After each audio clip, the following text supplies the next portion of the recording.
नमस्कार, आप देख रहे हैं आज तक और मैं हूं निशांत चतुर्वेदी। आज 4 बजे के बुलेटिन की शुरुआत करते हैं साक्षी महाराज के विवादित बयान के साथ, जिसने यूपी में सियासत में भूचाल ला दिया है। चुनाव आयोग ने तारीखों का ऐलान किया और एक के बाद एक साक्षी महाराज के विवादित बयान आने शुरू हो गए। कल जहां बीजेपी सांसद ने जनसंख्या को लेकर मुस्लिम को टारगेट किया, आज विवादित ढांचे पर बोलकर यूपी की सियासत तेज कर दी। साक्षी महाराज कहते हैं कि इस सब के पीछे कांग्रेस जिम्मेदार है और यह भी कहते हैं कि उस वक्त जो कुछ भी हुआ उसमें वीएचपी थी कहीं ना कहीं से उसमें इन्वॉल्व। क्यों बदनाम कर रहे हैं लोग? हमने तो कहा जो कलंक था हमने मिटा दिया, जैसे हमारा करना है कर ले। उस मंदिर में मूर्तियां किसने रखवाई थी? कांग्रेस ने। ताला किसने खुलवाया था? कांग्रेस ने। शिलान्यास किसने कराया था? कांग्रेस ने। तो सब कुछ कांग्रेस ने। और तोड़वाया किसने?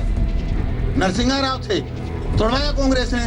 वो औरत कोई मशीन नहीं है, इसलिए न 40 बीवी 40 बच्चे चलेंगे, न 3 तलाक चलेगा। अब सबको इसको लेकर निर्णय लेना चाहिए। यूपी से उन्नाव के सांसद साक्षी महाराज यूं तो अपने विवादित बयानों के लिए अक्सर चर्चा में रहते हैं, लेकिन अब जब चुनाव आयोग ने तारीखों का ऐलान कर दिया है तो नेताजी की जुबान भी तेज हो गई है। मामला यूपी चुनाव का है, ऐसे में विवादित ढांचे को कैसे भूला जा सकता है, जिसे लेकर साक्षी महाराज ने सीधे कांग्रेस पर ही निशाना साध दिया।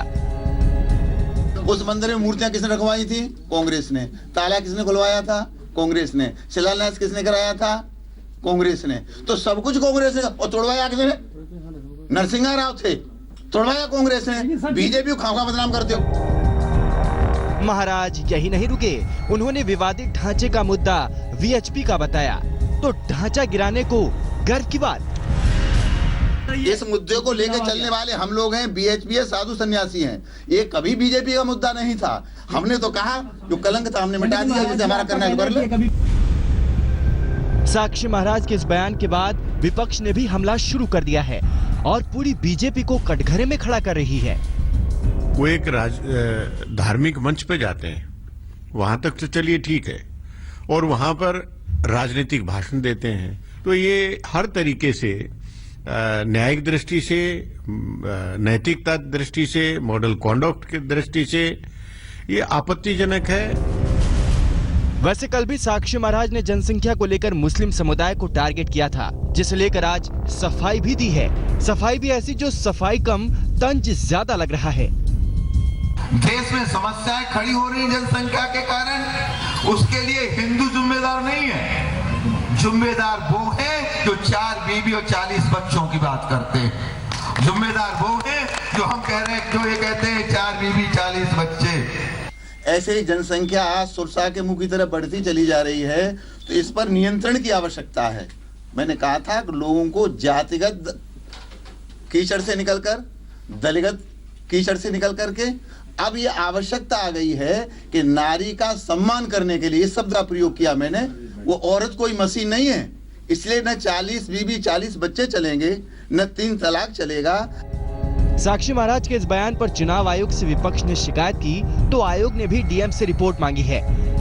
औरनाथ मंदिर में जो संत समागम आयोजन हुआ था, उसमें कुछ टिप्पणी का आज संज्ञान में आया है विभिन्न न्यूज़पेपर्स के माध्यम से, और निर्वाचन आयोग से भी सीईओ महोदय द्वारा इस पर रिपोर्ट मांगी गई है।